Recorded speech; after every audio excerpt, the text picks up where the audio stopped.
Ini kita mulai nanti 5 menit lagi ya, teman-teman. Sambil menunggu teman-teman yang lain.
Cafe, Telkom University Bandung, dia dikenal mahasiswa dengan karya-karyanya yang dikenal baik dan menarik oleh orang-orang. Selain itu, dia juga memang sangat tertarik di dalam industri kreatif. Salah satu karya yang sedang Kavi fokuskan sampai pada saat ini yaitu fotografi, videografi, serta editor foto dan video. Hadirin yang berbahagia, sampailah kita pada acara pokok webinar Design Talk, yakni dengan materi tentang tips and trick memilih font, warna, dan tren masa kini yang akan disampaikan oleh Kavi Miftah. Kami persilahkan. Mulai? Langsung ya? Oke. Assalamualaikum warahmatullahi wabarakatuh. Perkenalkan, nama saya Muhammad Kahfi Miftah Al-Fatah. Bisa dipanggil Kahfi aja. Di sini saya akan menyampaikan beberapa materi dasar sih. Saya juga masih belajar, jadi ini perdana menyampaikan materi di luar. Biasanya kan nyampein cuman di kelas gitu. Kalau ini kan beda orang gitu, jadi kayak gimana gitu. Oke. Baiklah, langsung saja kita mulai ya. Bentar, kita share screen dulu ya. Bentar.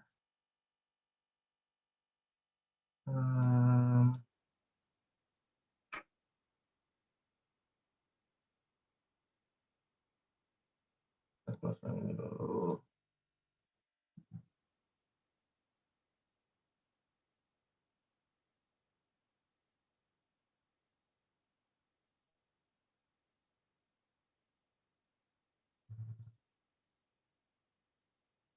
Kok nggak bisa ya? Mungkin hostnya bisa... Ya, host disable participant.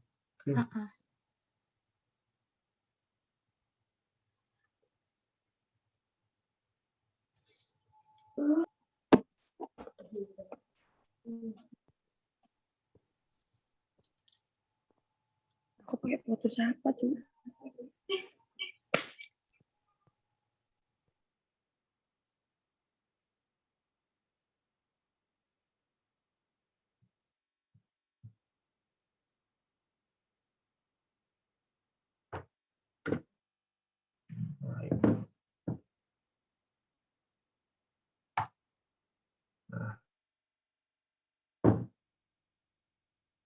kelihatan? Ya, ini ya, ini. Ini. Oke, sebelumnya saya perkenalkan diri lagi di sini. Nama saya Muhammad Kaffi Miftahul Fatah. Asal saya itu berasal dari Tanjung Balai Karimun, Kepulauan Riau. Jadi bukan asli Bandung. Nah, di Bandung saya kuliahnya, jadi ngerantau di sana. Untuk sekarang posisi juga lagi di rumah di Tanjung Balai Karimun, Kepulauan Riau, karena perkuliahan sedang dijalankan secara online, daring. Jadi belum bisa balik ke Bandung.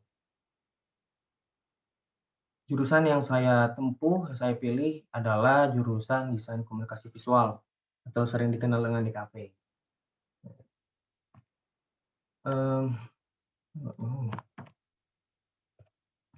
Oke, di sini kita akan membahas tentang desain. Ini judulnya apa sih tadi? Saya lupa. Tips and trick memilih font dan warna. Mana sih tadi? Lupa ya.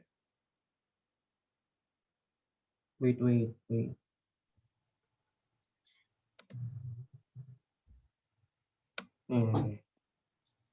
Tips and trick memilih font warna dan tren desain masa kini. Nah, sebelumnya kita harus mengetahui dulu desain itu apa sih gitu. Nah, jadi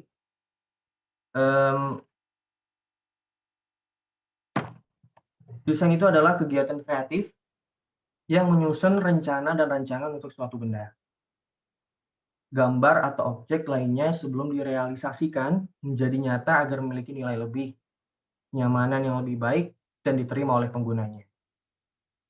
Tidak berhenti di situ saja. Desain juga adalah gambar untuk merencanakan suatu bentuk, fungsi, atau rancang keseluruhan benda atau media non-fisik seperti tampilan aplikasi dan website.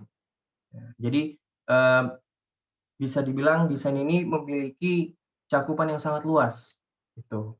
Desain juga merupakan pola rancangan yang menjadi dasar pembuatan suatu benda buatan, seperti desain produk, itu dibuat. Dan desain juga merupakan suatu rencana yang terdiri dari beberapa unsur untuk mewujudkan suatu hasil yang nyata. Jadi seperti yang saya bilang tadi, desain ini memiliki cakupan yang sangat luas. Ada juga desain produk tadi, ada juga desain interior, desain yang bagian interior, desain arsitektur, maupun desain website, aplikasi yang digital gitu. Untuk menghasilkan suatu desain yang menarik, tentunya ada unsur-unsur yang perlu kita ketahui gitu. Salah satunya di sini sebelumnya dikenal dengan desain grafis. Nah, untuk sesuai dengan tema kita pada hari ini, tips dan trik memilih font warna dan tren desain masa kini ini masuk ke kategori desain grafis. Saya akan menjelaskan desain grafis itu merupakan sebuah komunikasi visual menggunakan gambar atau tulisan untuk menyampaikan informasi secara jelas dan efektif. Nah, desain grafis adalah profesi yang berhubungan dengan ilustrasi, fotografi, tipografi, animasi, atau motion graphic. Nah, menjadi seorang desainer grafis memiliki tanggung jawab untuk menghasilkan sebuah desain yang menarik. Jadi, kenapa saya memberikan penjelasan di sini desain grafis? Karena kalau sekarang itu namanya desain komunikasi visual, DKV. Nah, karena dulu itu orang-orang taunya itu desain grafis. Desain grafis ini luas. Nah, kalau desain komunikasi visual itu berubah nama sekarang gitu. Di desain komunikasi visual pun itu terbagi menjadi 4 peminatan lagi di dalamnya. Yaitu ada multimedia, ada DKV advertising, ada manajemen desain, satu lagi apa saya lupa. Nah, itu. Kalau saya mengambil di bagian advertising, DKV advertising, periklanan. Nah, jadi sama aja sebenarnya semua. Intinya semua itu ini berhubungan dengan ilustrasi, fotografi, tipografi, animasi, dan motion graphic. Nanti semuanya akan kita bahas ini.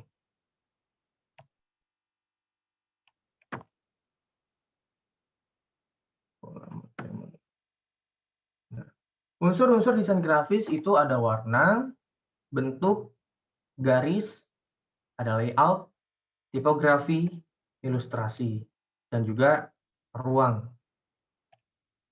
Kita akan membahas satu persatu. Yang pertama adalah warna. Warna merupakan unsur seni dan desain yang pertama kali membuat orang tertarik karena indera kita lebih cepat dan mudah melihatnya. Warna ini adalah salah satu hal yang paling penting menurut saya. Karena ketika kita salah menggunakan warna di dalam suatu informasi, di dalam membuat poster mungkin contohnya, salah menggunakan warna itu berakibat fatal. Apalagi kalau orang sudah bekerja di perusahaan-perusahaan, itu membuat suatu karya, membuat desain, salah warna aja itu udah ditegur, udah dikasih tahu, dimarahin biasanya.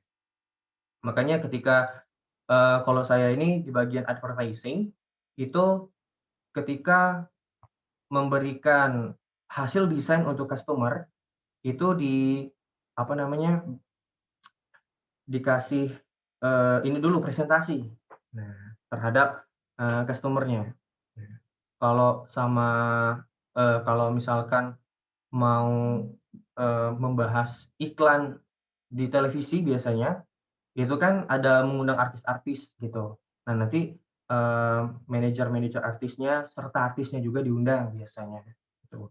Ntar tuh mau bikin iklan kayak gini gitu. Nah, warna ini sangat penting. Dan warna terdiri dari 2, warna primer dan sekunder. Warna primer itu merupakan warna pokok, yaitu ada warna merah, biru, dan kuning. Sedangkan warna sekunder merupakan pencampuran warna primer, yaitu warnanya jingga, hijau, dan juga ungu. Jadi ini dasar dari mata kuliah yang saya tempuh juga, desain komunikasi visual. Di sini kita dulu itu meracik warna.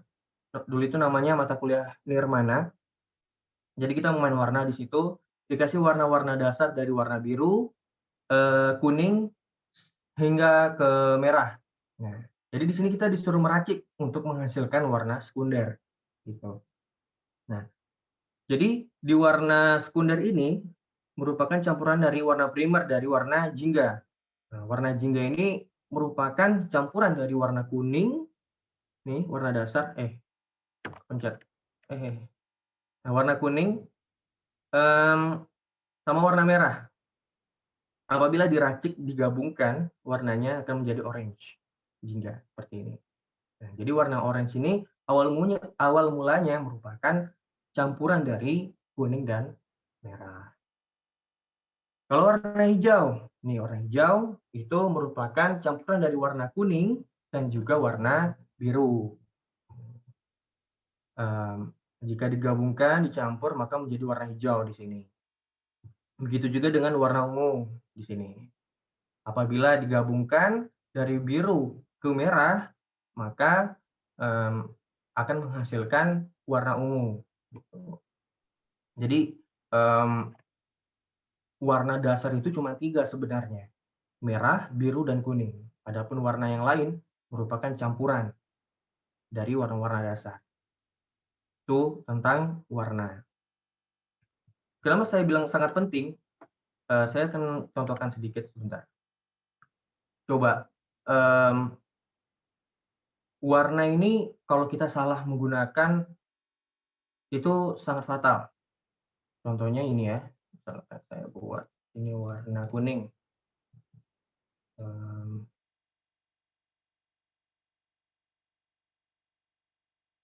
nah, kemudian anggaplah ini sebuah poster warna kuning.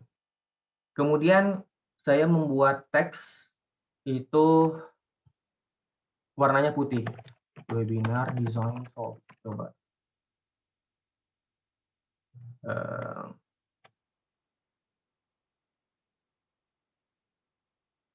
Nah, ini masih oke. Coba kita menggunakan font-font yang kayak gini-gini nih. Pastinya kelihatannya kayak kalau putih itu nggak enak dipandang gitu, kayak sulit buat dipandang, apalagi kalau kayak gini. Nah, kalau gini, background yang gelap itu bisa dibaca. Tapi kalau background-nya udah terang, tulisannya juga terang, itu ini, apa namanya, sudah fatal, sudah salah. Nah, di dalam ilmu desain ini salah gitu. Jadi biasanya kalau yang udah gelap di sini harus terang. Kalau di sini gelap, di sini harus terang gitu, kebalikannya. Kita lanjut ke PPT-nya. Kemudian kedua itu ada bentuk. Bentuk adalah salah satu unsur desain grafis yang juga merupakan inti dari sebuah desain. Di dalam desain, bentuk dapat membantu di dalam membuat layout, menciptakan pola, dan menggambarkan sebuah bentuk di dunia nyata untuk disampaikan dalam desain. Nah, ini merupakan inti juga bentuk ini. Karena ketika kita contohnya membuat poster, itu pasti awalnya diminta untuk dihitung ukurannya berapa kali berapa sih gitu. Nah itu kalau dimintain orang minta buat apa namanya poster, biasanya spanduk atau baleho juga itu ditanya dulu ukurannya berapa kali berapa gitu. Itu termasuk bentuk. Diminta ukuran segi 4 kah atau lingkaran ini bisa juga logo, bisa buat logo juga. Nah, biasanya logo kan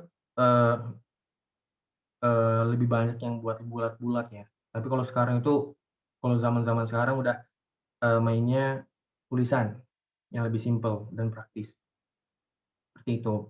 Nah, ini sangat penting karena kalau di dalam Adobe Illustrator, kalau saya tuh biasanya ngedesain itu di Adobe Illustrator, itu pasti membuat artboard dulu.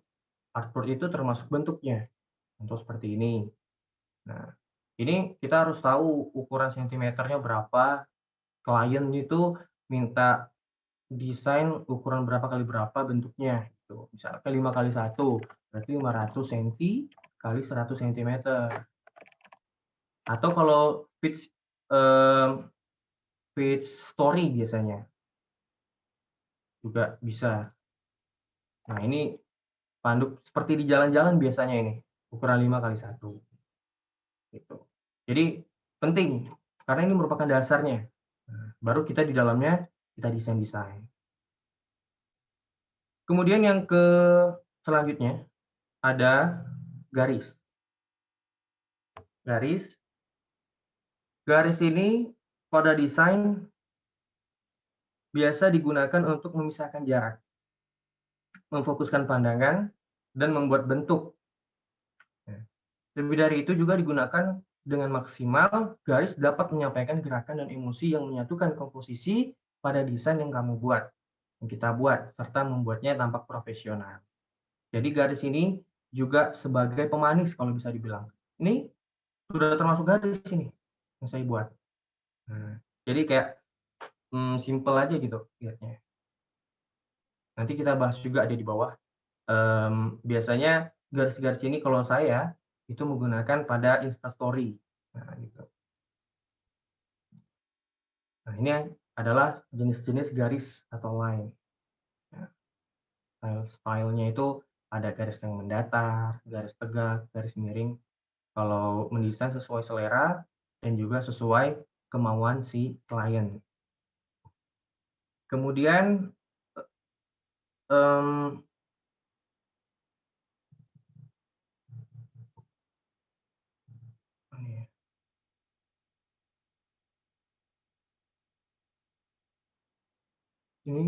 ini zoom-nya tadi kayak katanya mau mati tahu, tapi nggak jadi. Kirain mati nih. Udah lanjut. Kemudian yang selanjutnya adalah layout. Layout itu adalah tata letak ya, tata letak.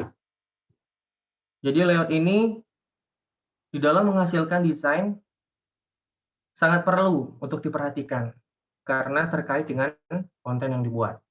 Desain layout merupakan tantangan bagi seorang desainer bagaimana mengatur layout atau tata letak setiap elemen desain sehingga menghasilkan desain yang baik tanpa mengganggu kenyamanan audiens untuk menikmatinya. Jadi gimana sih caranya membuat layout yang unik, yang keren, yang simple, yang nggak terlalu ramai, sehingga audiens yang melihatnya itu bisa menikmati. Nah, melihatnya itu nggak kayak bikin pusing kepala gitu. Nah, ini salah satu layout, tata letak. Jadi ada yang letaknya tuh di sini, ada yang di samping kiri, ada yang di atas, ada yang di berantakan, ada yang di tengah. Gitu. Jadi layout ini sangat mempengaruhi keindahan di dalam desain. Ini juga contohnya. Jadi nggak biasa gitu kan. Jadi nggak terlalu banyak yang nggak penting gitu. Jadi simple. Seperti ini juga. Ini cuman garis. Tapi di sini ada 2 muka. Sadar nggak? Nah, di sini tuh ada 2 muka sebenarnya. Nah, ada ini, orang yang satu, yang kedua. Simple dan praktis. Kemudian ini juga, kalau zaman-zaman sekarang, tren masa kini itu di dalam membuat font dan warna juga kebanyakan seperti ini. Dia lebih main simple, lebih sedikit tulisannya, dan biasanya posisi letaknya sesuai layout yang seperti ini tadi sebelumnya, yang tadi saya tunjukkan.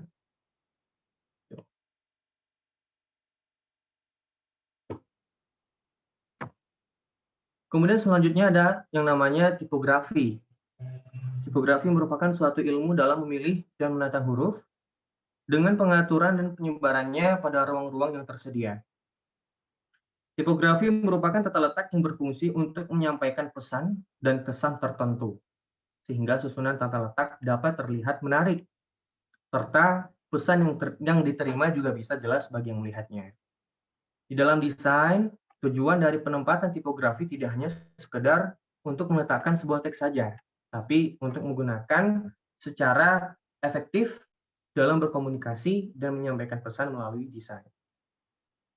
Jadi tipografi ini juga mempengaruhi ketertarikan orang-orang untuk melihatnya. Seperti ini contohnya. Tipografi. Kalau yang ini, tipografi juga, cuman kalau ini itu dia itu lebih ke zaman-zaman yang agak lama gitu, biasa gitu. Keren, cuman kurang estetik gitu, kurang zaman now banget gitu, kurang sesuai dengan tren masa kini. Tuh. Kalau tren masa kini nih yang kayak gini. Tuh. Ini Insta Story, kalau ini story saya nih.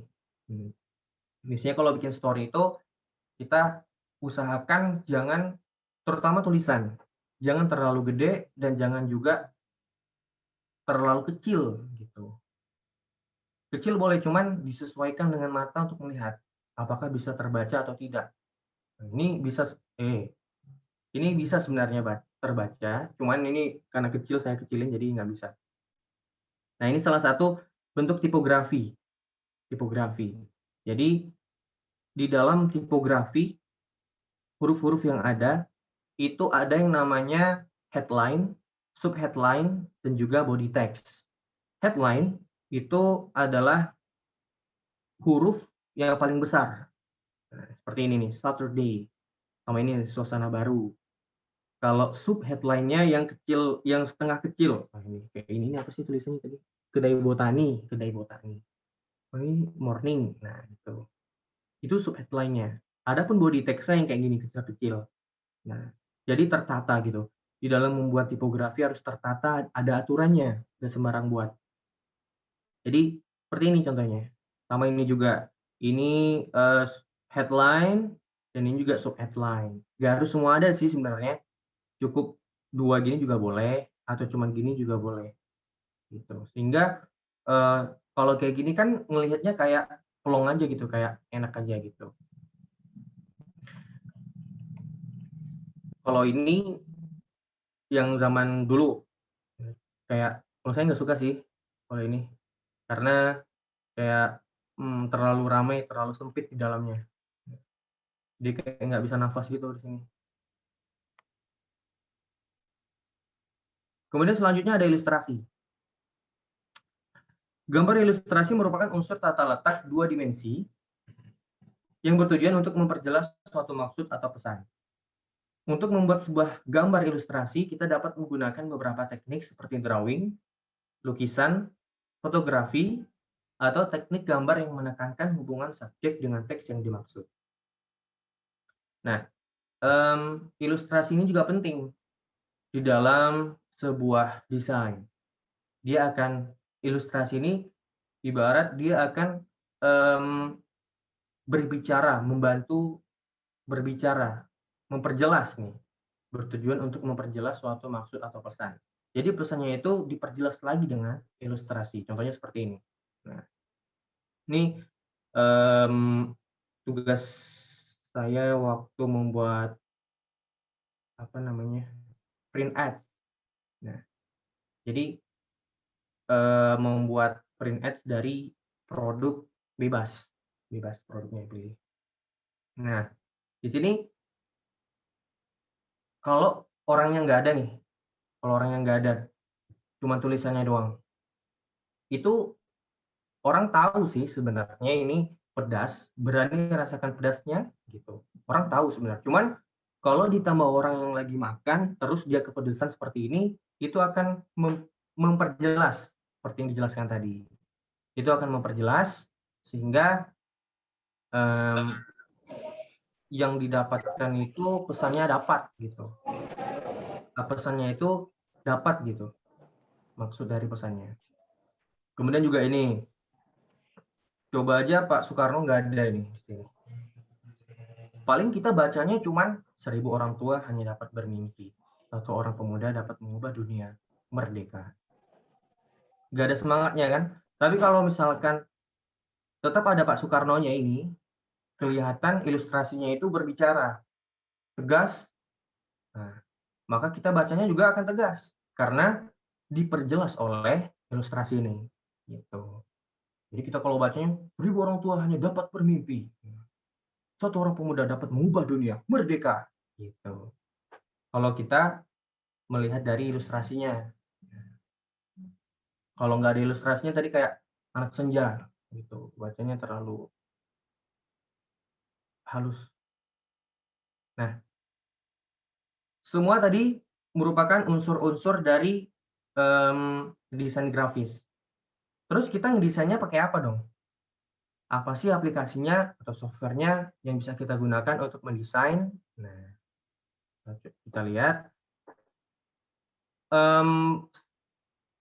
Sejauh ini yang saya tahu, yang pernah saya coba menggunakannya itu Adobe Photoshop, Adobe Illustrator, InDesign, dan CorelDRAW. Tapi yang saya selalu menggunakannya itu Photoshop dan AI. Adobe Illustrator. Kalau ini saya masih kurang, masih belum, cuman nyoba-nyoba gitu doang sih. Jadi nggak bisa. Kalau CorelDRAW juga, malah saya nggak bisa pakai CorelDRAW sebenarnya. Karena menurut saya ini susah. Tapi orang-orang bilang gampang. Karena saya hari-hari itu mainnya di AI, di Adobe Illustrator gitu. Tugas-tugasnya juga menggunakan AI gitu. Jadi dua ini sih yang sering dipakai. Tapi kalau misalkan teman-teman semuanya ada software atau aplikasi yang lain bisa digunakan untuk mendesain, ya silahkan. Nah, kita bahas ilustrasi dan Photoshop. Illustrator dan Photoshop.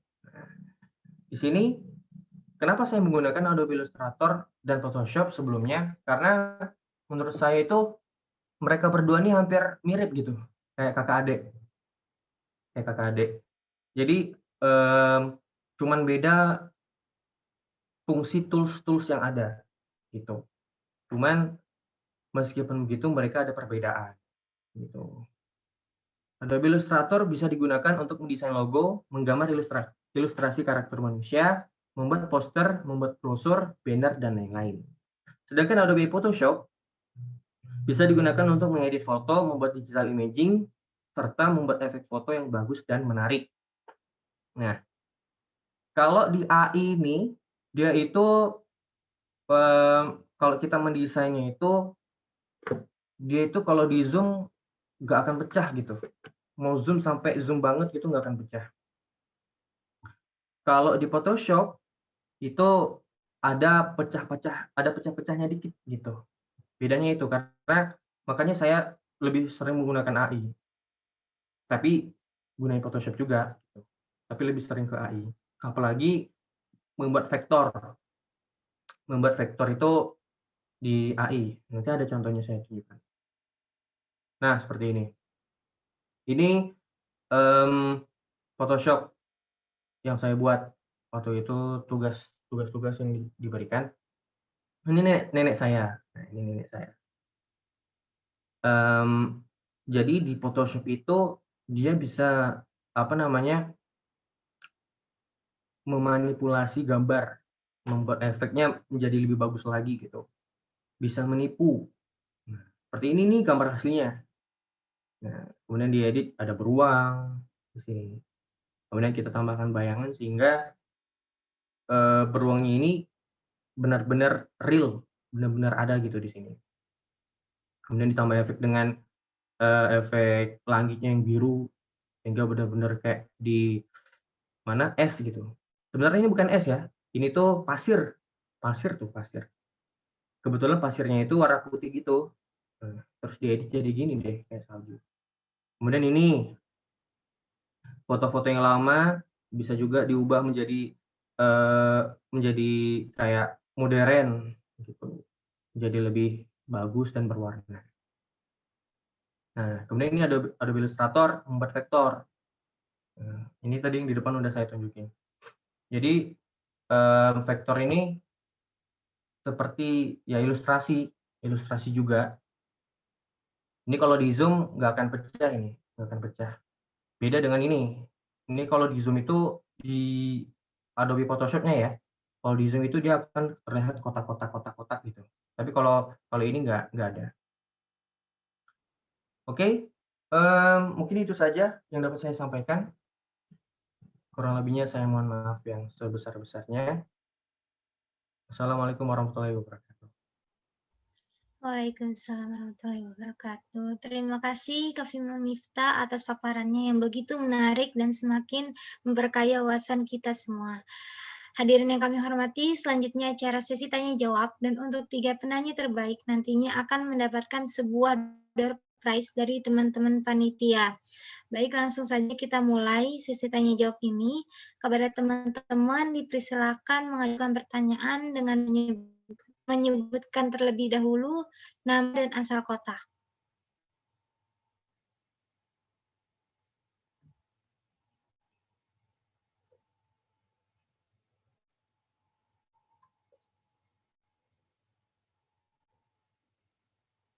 Silakan kepada teman-teman, mungkin bisa melalui kolom chat WA, kolom Zoom, melalui kolom chat Zoom bisa, atau raise hand juga bisa. Silakan.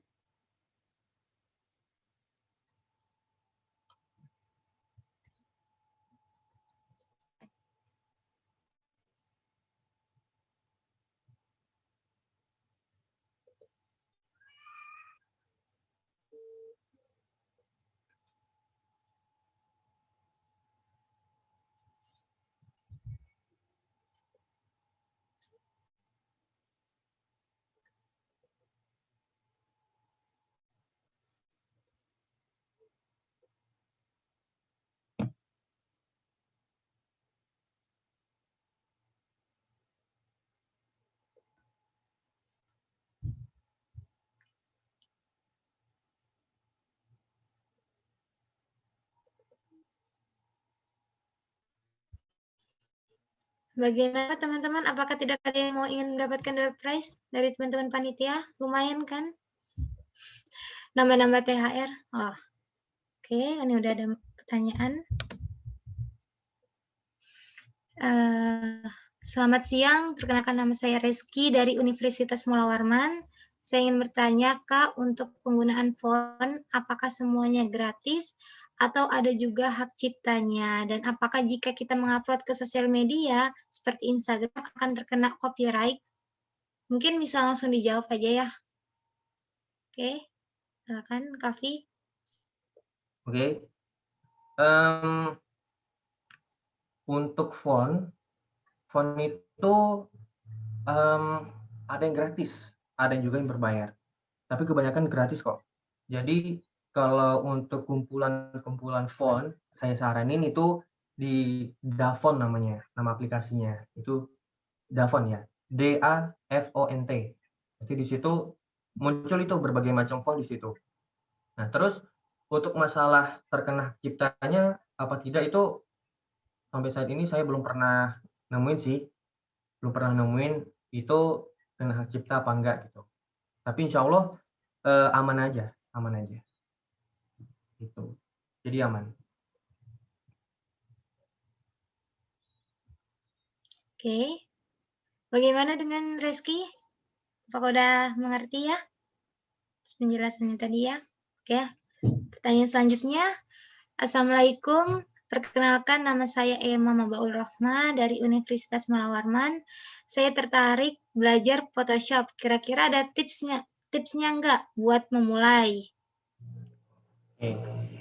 Assalamualaikum warahmatullahi wabarakatuh.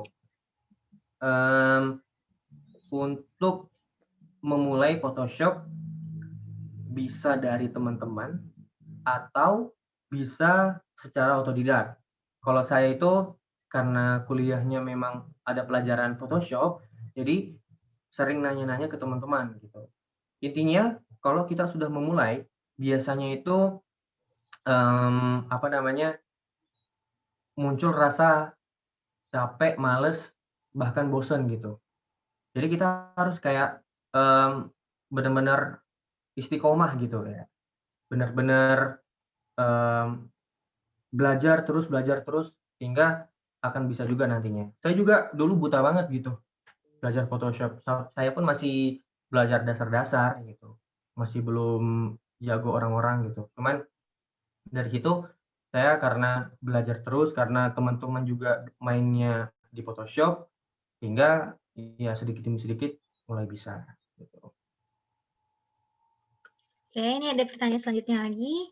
Selamat siang, perkenalkan saya Salsabella dari Universitas Mula Warman. Saya ingin bertanya mengenai foto produk dan personal untuk tips dan triknya agar foto terlihat lebih menarik. Bagaimana ya? Terima kasih. Ya, oke. Untuk foto produk, biasanya itu untuk menghasilkan foto yang menarik itu dilihat dulu dari sekeliling makanan-makanan yang ada di situ. Yaitu jangan sampai terlihat penuh ketika difoto. Jadi secukupnya aja yang ada di dalam foto tersebut. Contoh foto-foto kopi. Nah, kemarin saya ada foto-foto kopi juga. Jadi di foto-foto kopi itu kita juga harus nggak fotokopi aja ya, foto produk lainnya, kita juga harus memahami angle yang diambil, sudut-sudutnya. Jangan hanya sudut situ saja gitu. Kita coba mengambil sudut-sudut angle yang jarang orang ambil. Kita bisa lihat di Google atau di Pinterest, biasanya yang bagus-bagus itu di Pinterest. Saya bisa melihat referensi di situ. Kita bisa coba-coba, terus nanti biasanya yang lebih menarik lagi itu ketika editing. Nah, di editing nanti dimainkan warnanya, gitu. Jadi pada saat foto produk pun juga biasanya di dalam studio, kalau yang di studio, gitu. Kita harus pintar memainkan lighting. Nah, itu nggak susah kok sebenarnya kalau kita belajar terus. Saya juga gitu dulu. Jadi kita harus memahami cahaya, kekuatan cahaya yang dikeluarkan itu seberapa sehingga menghasilkan foto yang menarik. Oke, untuk teman-teman mungkin bisa sambil mengisi link absen yang udah dikirim di kolom chat ya. Oke, ini ada pertanyaan lagi. Assalamualaikum, perkenalkan nama saya Erika Yunita dari Universitas Mula Warman. Saya ingin bertanya, gimana sih kalau kita lagi desain, kan cari inspirasi atau ide supaya menarik, gimana gitu? Kan biasa kita juga desain tiba-tiba ngeblank. Nah, gimana tuh Kak caranya? Oke, saya juga pada saat mendesain sesuatu nggak bisa juga langsung desain gitu, nggak bisa. Jadi memang harus cari referensi dulu sih di mana-mana. Memang harus cari referensi, mencari contoh-contoh, mencari ide-ide supaya kita dapat gambaran dari situ. Nah, terus ini pertanyaannya supaya menarik gimana? Jadi kita kalau mau menghasilkan desain yang menarik, referensi itu dikumpulkan sebanyak mungkin. Dikumpulkan sebanyak mungkin. Sehingga referensi dari yang A kita masukin, yang B kita masukin, yang C kita masukin sampai semuanya. Nanti ketika sudah semua dimasukkan, di situ akan kita pilah-pilah yang baik mana nih, yang bagus masukin. Nah, nanti di situ kita cari lagi contoh. Jadi intinya semuanya itu sering-sering explore, sering-sering melihat contoh dan referensi gitu. Itu kalau kita ngeblank, kalau kita aduh ini apa lagi ya bagusnya, biasanya gitu. Saya juga gitu. Itu kita cari lagi tuh contoh-contoh, perluas lagi carinya gitu. Seperti itu. Oke, mungkin satu pertanyaan lagi ya. Dari Ayu Taya. Selamat siang, perkenalkan nama saya Ayu Taya dari STT Migas Balikpapan. Bagaimana cara untuk kita dapat memilih warna yang tepat saat melakukan desain? Oke.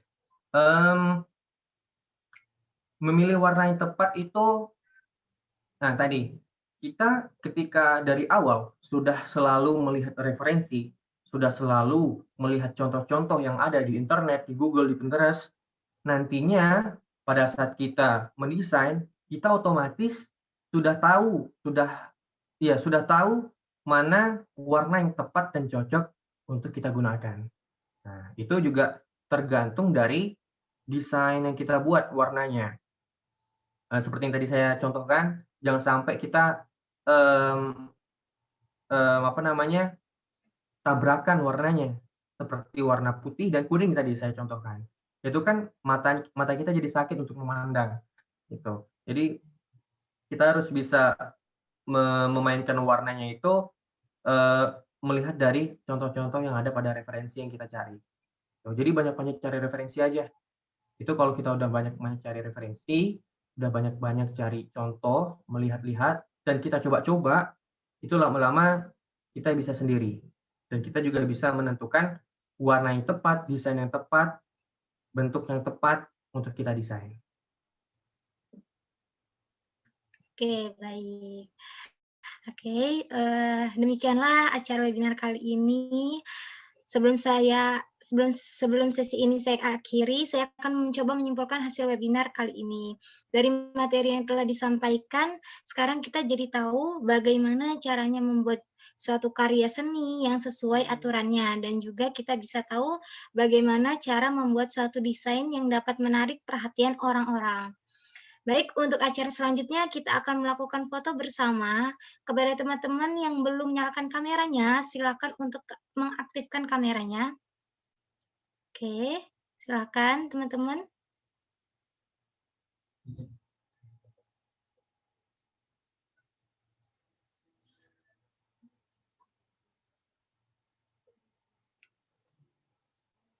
Baik, kita tunggu-tunggu teman-teman yang lain ya.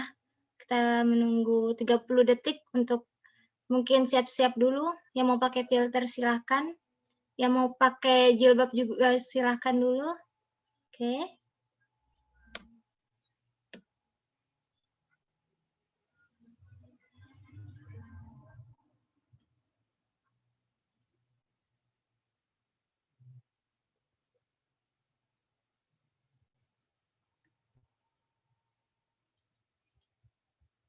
Oke, mungkin bisa dimulai aja, Kavi, sesi fotonya.